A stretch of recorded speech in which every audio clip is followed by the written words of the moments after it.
नमस्कार, मी शीतल तुमच्या सगळ्यांचं मनापासून स्वागत करते आजच्या आपल्या एका नवीन अशा व्हिडिओमध्ये। तर मम्मी ना गावी गेली होती आणि तिने येताना भरपूर सगळ्या वस्तू आणलेल्या आहेत। आता त्या सगळ्या वस्तू जागच्या जागी ठेवायच्या आधी म्हटलं चला तुमच्यासोबत शेअर करूयात काय काय आणलेलं आहे, किंवा आमच्या गावाकडची काय स्पेशालिटी असते, किंवा दरवेळेस आवर्जून कोणकोणत्या गोष्टी आम्ही गावावरून आणतोच, तर ते सगळं म्हणलं चला तुमच्यासोबत शेअर करूयात। आणि त्यामुळे हा आजचा व्हिडिओ शेवटपर्यंत नक्की बघा आणि आवडला तर व्हिडिओला लाईक करा, शेअर करा आणि चॅनलवरती नवीन असाल तर चॅनल नक्की सबस्क्राईब करा असेच वेगवेगळे छान छान ब्लॉग बघण्यासाठी। तर चला सुरुवात करूया। ती जत्रा आणि मग त्यामुळे ती गेली होती आणि भरपूर मोठी सुट्टी घेऊन गेलेली, ती 20 दिवस गावीच होती। आणि तिने येताना म्हणजे गावी होती त्यावेळेस तिने भरपूर काय काय वाळवणाचे पदार्थ बनवले आणि येताना भरपूर साऱ्या काय काय गोष्टी घेऊन आलेली आहेत। तर त्यापैकी तुम्हाला कोणकोणते तिने बनवलेत ना ते तुम्हाला मी सांगते, ठीक आहे। तर सगळ्यात पहिलं हे आहेत पोह्याच्या चकल्या ज्या असतात त्या आहेत, मला खूप आवडतात आणि ती खरंच खूप मस्त करते। त्यानंतर सांडगे किंवा आमच्याकडे याला वडे म्हटले जातात, तुमच्याकडे बरेच जण याला सांडगे म्हणतात। आणि याची भाजी प्रचंड छान होते आणि प्रत्येकाला आवडत असते। त्यामुळे आणि कसं होतं पावसाळ्यामध्ये बऱ्याचदा भाज्या असतात नसतात, त्यावेळेस ही सेफर भाजी आहे की केली सगळ्यांना आवडली आणि करायला सुद्धा सोपी, त्यामुळे सांडगे केलेच जातात। त्यानंतर आपण ह्या पिशवीत काय बघूयात, कारण मी सुद्धा अजून काही बघितलेलं नाही आहे खोलून वगैरे, तर सगळं तेच करणार होती पण म्हटलं चला आता तुमच्यासोबत पण शेअर करूयात। अच्छा, अरे याच्यामध्ये साबुदाण्याच्या पापड्या आहेत की ज्या मला खूप आवडतात। म्हणजे खरं सांगू का, मला वाळवणाचे सगळेच पदार्थ खूप आवडतात, अगदी सगळेच।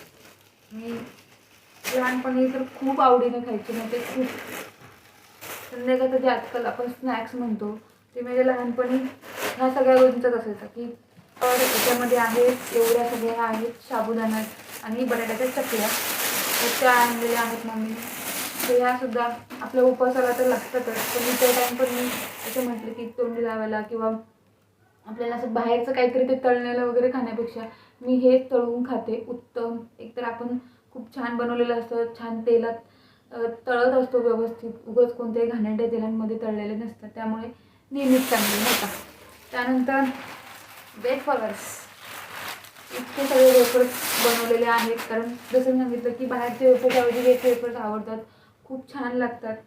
त्यानंतर आणलेलं आहे, तर जर तुम्ही बघून शॉपमध्ये जाऊ नका ते एवढं जे आहे, तर हे आहे बटाट्याचा कीस, तुम्हाला दाखवतो तुम्ही कसा बनवतो। तर हा तुम्ही म्हणसाल की एवढा सगळा, पण हा 4-5 महिन्यात संपून जात असतो, कारण याची भाजी सगळ्यांनाच आवडते। अगदी पाऊस पडायला लागला की भाजीला नाही आहे, लाईट्स गेल्यात, काही प्रॉब्लेम असला किंवा पटकन झटपट अशी भाजी बनवायची आहे तोंडी लावण्यासाठी, किस कांदा, किंवा मग तळून सुद्धा सकाळच्या नाश्त्यामध्ये मस्त गरम गरम चपाती, किस तळायचा आणि त्याच्यावरती अशी मीठ आणि मिरची टाकायची, अप्रतिम लागतं। आम्ही कोरोनामध्ये ते इतकं खाल्लं आहे बस, आणि खरंच खूप भारी लागतं, तुम्ही सुद्धा ट्राय करा। मी जर कधी करेल तर व्हिडिओ तुमच्यासोबत शेअर करेलच। अशा पद्धतीने बटाट्याचा कीस केलेला आहे। तर हा सुद्धा भरपूर, आता मला प्रश्न असा आहे की हे सगळं भरण्यासाठी खूप व्यवस्थित आणि बरेच डबे लागणार आहेत आणि तिने बऱ्यापैकी भरपूर आणलेलं आहे, शिवाय तिने सगळं एकटीनेच केलेलं आहे। त्यानंतर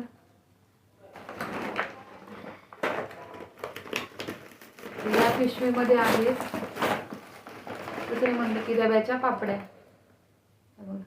तर तिने रव्याच्या पापड्या बनवल्यात, ह्या सुद्धा खूप छान फुलतात आणि मस्त लागतात चवीच्यासोबत। एक क्वांटिटी बघून आणि तर हे एवढं बकेट भरून तिने आणलेले आहेत, ज्या की करायला अतिशय मेहनत लागते। खूप म्हणजे सुगरण किंवा खूप अनुभवी ज्या बायका असतात त्यांनी मिळून केलेला पदार्थ असतो तो। खरं तर खूप म्हणजे खूप मोठी प्रोसेस असते त्याला, आणि पण प्रत्येकाला आवडतो तो म्हणजे पदार्थ आहे कुरडया। तर अगदी मस्त अशा कुरडया केलेल्या आहेत आणि ह्यासुद्धा माझ्या खूप आवडीच्या आहेत. याचासुद्धा उपयोग छान अशी भाजी बनवण्यासाठी सुद्धा होत असतो आणि एरवी खाण्यासाठी सुद्धा होत असतो. त्यामुळे एवढ्या सगळ्या क्वांटिटीमध्ये तिने बनवलेलं आहे. हे तर खूप कमी आहे. म्हणजे गावी तर इतकं असे 2-2, 3-3 डबे भरून केलेच जातात. पापड जे आहेत ते इथेच बनवणार आहेत, कारण गावावरून आणताना ते पापडचा अक्षरशः चुरा होत असतो आणि मग त्याचा काही म्हणजे आपण एवढी जी मेहनत छान असे गोल लाटलेले असतात त्याचा काही उपयोग होत नाही. म्हणून आम्ही दरवर्षी पापड मात्र इथेच करतो, कारण पापडाला काही फारसं उन्हाची गरज नसते आणि दोघीजण आणि आजूबाजूच्या आमच्या इथे येतात बायका, तर त्यांना मिळून आम्ही मस्त अशा पापड इथेच करत असतो. ते जेव्हा करेल ते सुद्धा मी तुमच्यासोबत शेअर करेल. इथे काही गोष्टी ज्या आम्ही गावावरून आणतोच, कारण ते स्वस्त असतात आणि याची क्वालिटीसुद्धा छान असते इथल्यापेक्षा. तर ते म्हणजे पोहे. आपल्या इकडे जे पोहे भेटतात ना ते सुट्टे असतात आणि बऱ्याचदा त्याचा खूप भुगा झालेला असतो.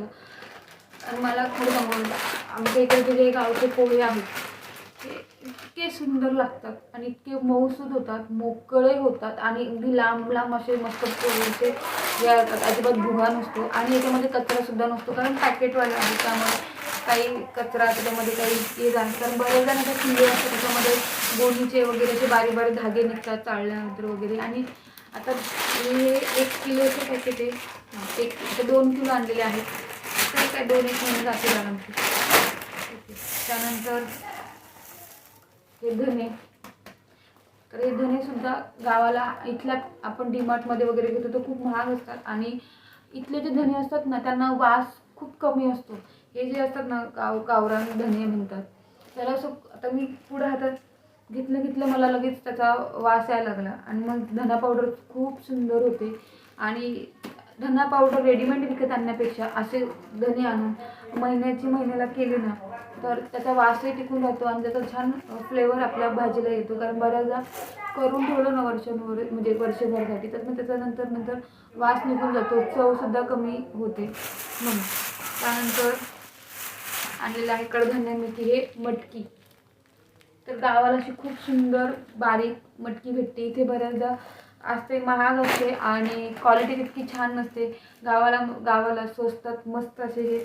आणि हे आम्ही जेव्हा कधीही गावी जाऊ, अगदी 4 महिन्यांनी पुन्हा जर जाणं झालं तर पुन्हा हे सगळेच पदार्थ म्हणजे पोहे, मटकी, अजून तुम्हाला जर पुढे दाखवेल ते सगळे आणलेच जातात, कारण तेच सांगितलं की क्वालिटी चांगली असते आणि खूप छान असते. आता त्यानंतर हे एवढं सगळं आणलेलं आहे खोबरं. आता हे खोबरं कोणतं आहे तर आपलं वाळवलेलं खोबरं आहे. तर गावचा जो रेट आहे आणि इथल्या रेटमध्ये खूप फरक आहे. आणि बघा किती छान क्वालिटीचं खोबरं आहे, अजिबात त्याला भुरा वगैरे आलेलं नाही. आणि आता हे कसं 1-2 वाट्या वरती काढल्या, बाकीचं सगळं फ्रीजमध्ये ठेवलं की अगदी 6-6 महिने काहीही होत नाही. त्यामुळे खोबरं आवर्जून हे सुद्धा आणलं जातं. त्यानंतर गूळ. हा गूळसुद्धा खूप चांगल्या क्वालिटीचा आणि अगदी मला वाटते हा 50 रुपयाचा वगैरे गूळ असेल, तोच गूळ आपल्याला इथे 80-90 रुपयाला भेटतो आणि ते सुद्धा त्याची क्वालिटी एवढी खास नसते, त्यामुळे आवर्जून आणते. त्यानंतर ही आहे लापशी.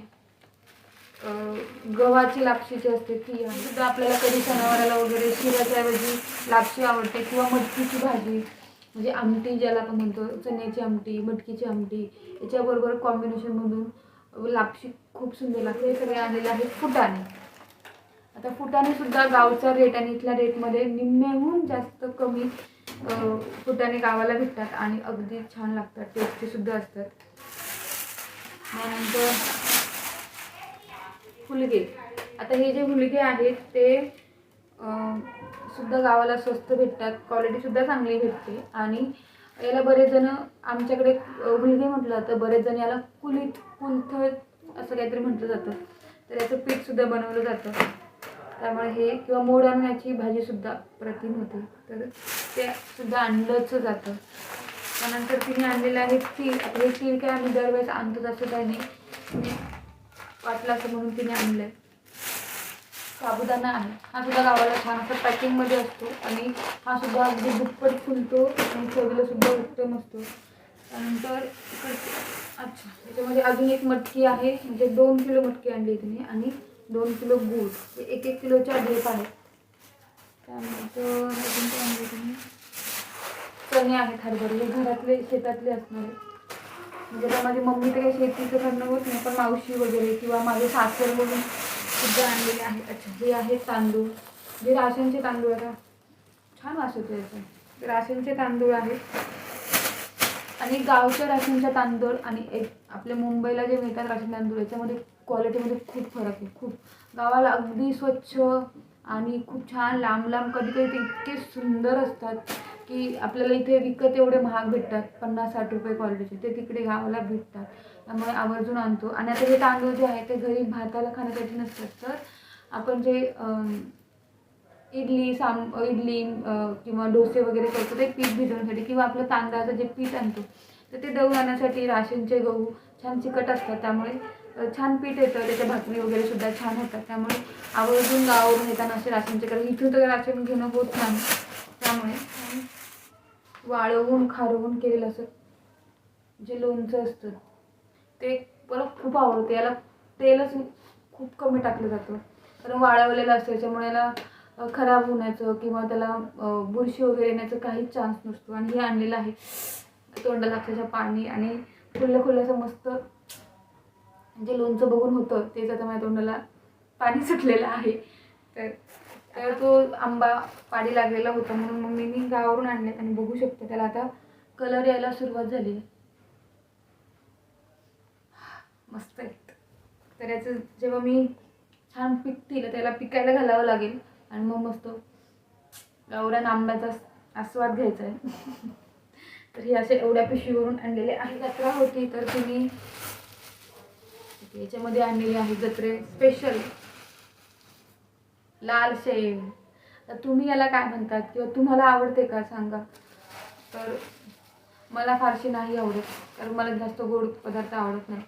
आणि त्यानंतर आणलेली आहे जत्रा म्हटलं तर हे आलंच नाही का, जत्रा स्पेशल भेळ आणलेली आहे. तर ही फक्त अशा काही विशिष्ट ज्या भेळी असतात त्या फक्त जत्रेमध्येच भेटतात, तर ते आणलेलं आहे. त्याच्यासाठी तुम्हाला एवढं तर खूप होतं. मी कालच मम्मी रविवारी आलेली आहे, मी बऱ्यापैकी संपवले. ओके, तरी हे सगळे पदार्थ किंवा हे सगळं जे काही आणलेलं आहे ते सगळं तिने गावावरून येताना घेऊन आलेले आहे. घाम तुम्हाला वाटत असेल की एवढा घाम का आलेला आहे, कारण फॅन बंद आहे. तर माझा आवाज तुमच्यापर्यंत पोचला नसता किंवा तुम्हाला सुद्धा खूप डिस्टर्ब झाला असतं, बॅकग्राऊंडमध्ये त्याचं घर आवाज आला असता, म्हणून फॅन बंद आहे. आणि आता इतक्या गरमीमध्ये मी फॅन बंद करून किमान अर्धा झाली बसले. त्यामुळे लाईक करा, ठीक आहे. लाईक करा, शेअर करा, सबस्क्राईब करा, आणि भेटूयात पुढे एका नवीन छानशा व्हिडिओमध्ये. तोपर्यंत हा व्हिडिओ कसा वाटला ते खाली कमेंटमध्ये नक्की सांगा, आणि भेटूयात पुढे नवीन छानशा व्हिडिओमध्ये. तोपर्यंत बाय. स्वतःची काळजी घ्या. धन्यवाद.